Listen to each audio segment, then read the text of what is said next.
अथ तृतीयोऽध्यायः। अर्जुन उवाच। अर्जुन बोले,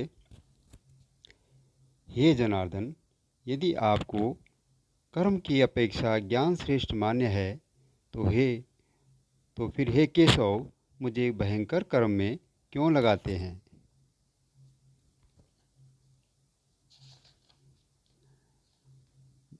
आप मिले हुए से वचनों से मेरी बुद्धि को मानो मोहित कर रहे हैं, इसलिए उस एक बात को निश्चय करके कहिए जिससे मैं कल्याण को प्राप्त हो जाऊं।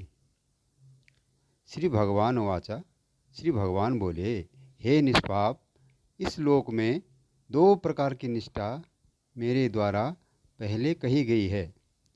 उनमें से सांख्य योगियों की निष्ठा तो ज्ञान योग से और योगियों की निष्ठा कर्मयोग से होती है। मनुष्य न तो कर्मों का आरंभ किए बिना निष्कर्मता को यानी योग निष्ठा को प्राप्त होता है और न कर्मों के केवल त्याग मात्र से सिद्ध यानी सांख्य निष्ठा को ही प्राप्त होता है।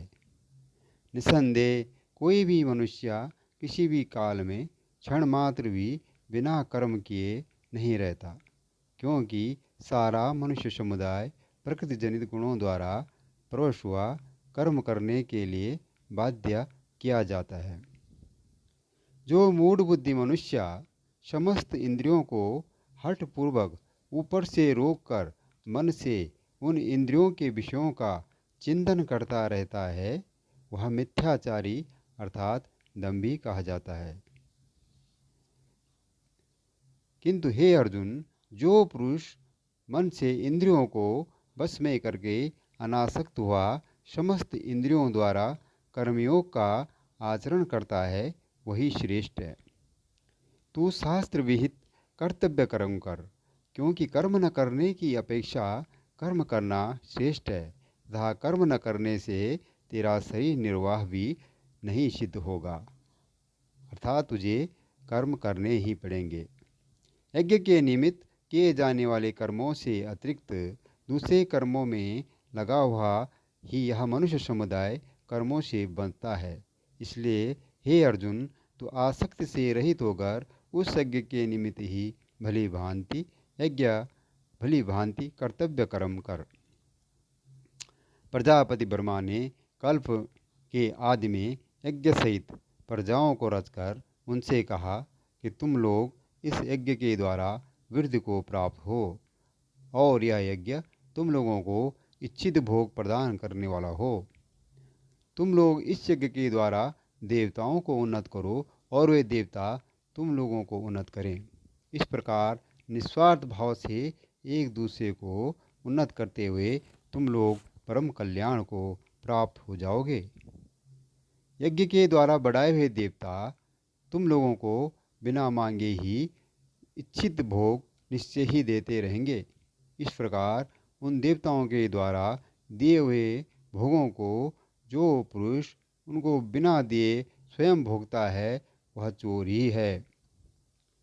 यज्ञ से अन्न को खाने वाले श्रेष्ठ पुरुष सब पापों से मुक्त हो जाते हैं, और जो पापी लोग अपना शरीर पोषण करने के लिए ही अन्न पकाते हैं, वे तो पाप को ही खाते हैं।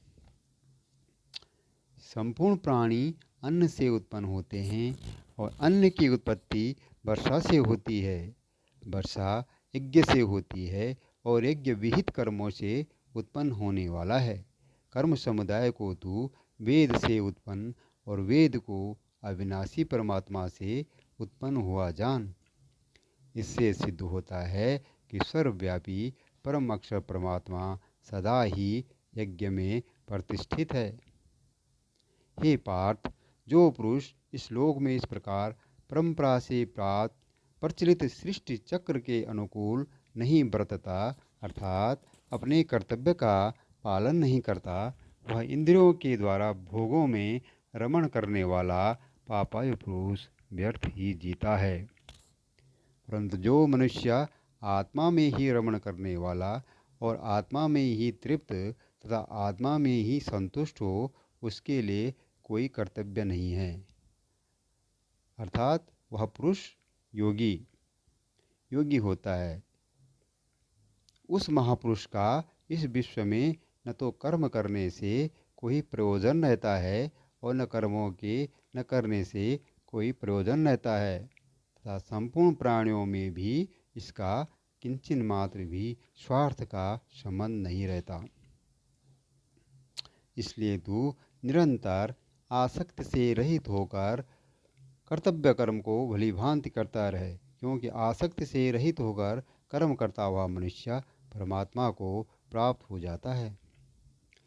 जनकादि ज्ञानी जन भी आसक्ति रहित कर्म द्वारा ही परम सिद्धि को प्राप्त हुए थे।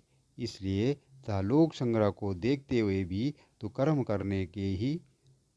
करने को ही योग्य है, अर्थात तुझे कर्म करना ही उचित है।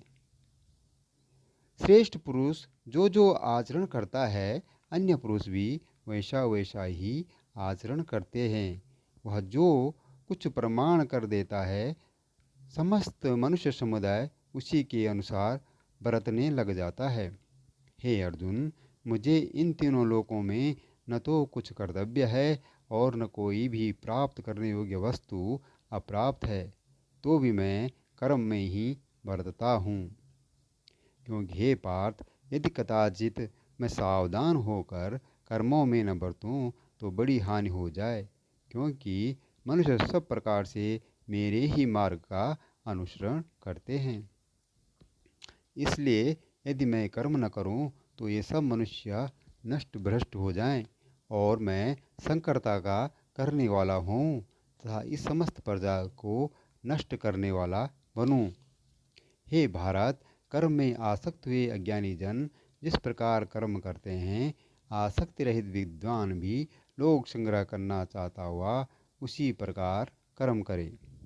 परमात्मा के स्वरूप में अटल स्थित हुए ज्ञानी पुरुष को चाहिए कि वह शास्त्र विहित कर्मों में आसक्ति वाले अज्ञानियों की बुद्धि में भ्रम अर्थात कर्मों में अश्रद्धा उत्पन्न करे, किंतु स्वयं शास्त्र विहित समस्त कर्म भली भांति करता हुआ उनसे भी वैसे ही करवाए। वास्तव में संपूर्ण कर्म सब प्रकार से प्रकृति के गुणों द्वारा किए जाते हैं, तो भी जिसका अंतःकरण अहंकार से मोहित हो रहा है, ऐसा अज्ञानी मैं करता हूँ ऐसा मानता है। परंतु हे महाबाहो, गुण कर्म और गुण विभाग और कर्म विभाग के तत्व को जानने वाला ज्ञान योगी संपूर्ण गुण ही गुणों में बरत रहे हैं ऐसा समझकर उसमें आसक्त नहीं होता। प्रकृति के गुणों से अत्यंत मोहित हुए मनुष्य गुणों में और कर्मों में आसक्त रहते हैं। उन पूर्णतया न समझने वाले मंदबुद्ध अज्ञानियों को पूर्णतया जानने वाला ज्ञानी विचलित न करे। मुझ अंतर्यामी परमात्मा में लगे हुए चित्त द्वारा संपूर्ण कर्मों को मुझ में अर्पण करके आशा रहित, ममता रहित और संताप रहित होकर युद्ध कर। जो कोई मनुष्य दोष दृष्टि से रहित और श्रद्धायुक्त होकर मेरे इस मत का सदा अनुसरण करते हैं, वे भी संपूर्ण कर्मों से छूट जाते हैं। परंतु जो मनुष्य मुझ में दोषारोपण करते हुए मेरे इस मत के अनुसार नहीं चलते हैं, उन मूर्खों को तू संपूर्ण ज्ञानों में मोहित और नष्ट हुए ही समझ। सभी प्राणी प्रकृति को प्राप्त होते हैं, अर्थात अपने स्वभाव के परवश हुए कर्म करते हैं। ज्ञानवान भी अपनी प्रकृति के अनुसार चेष्टा करता है, फिर इसमें किसी का हट क्या करेगा। इंद्रिय के अर्थ में अर्थात प्रत्येक इंद्रिय के विषय में राग और द्वेष छिपे हुए स्थित हैं। मनुष्य को उन दोनों के वश में नहीं होना चाहिए, क्योंकि वे दोनों ही इसके कल्याण मार्ग में विघ्न करने वाले महान शत्रु हैं। अच्छी प्रकार आचरण में लाए हुए दूसरे के धर्म से गुण रहित भी अपना धर्म अति उत्तम है। अपने धर्म में तो मरना भी कल्याणकारक है और दूसरे का धर्म भय को देने वाला है। अर्जुन वाचा, अर्जुन बोले, हे कृष्ण, तो फिर यह मनुष्य स्वयं न चाहता हुआ भी बलात् लगाए हुए की भांति किससे प्रेरित होकर पाप का आचरण करता है। श्री भगवान वाचा, श्री भगवान बोले, रजोगुण से उत्पन्न हुआ यह काम ही क्रोध है। यह काम ही क्रोध है। यह बहुत खाने वाला अर्थात भोगों से कभी न अघाने वाला और बड़ा पापी है। इसको ही तू इस विषय में बैरी जान।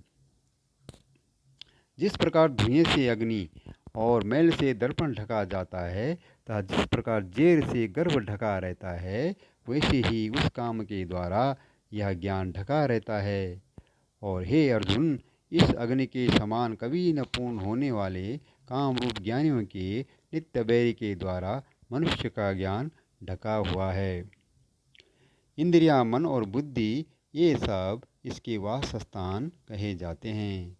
यह काम इन मन, बुद्धि और इंद्रियों के द्वारा ही ज्ञान को आच्छादित करके जीवात्मा को मोहित करता है।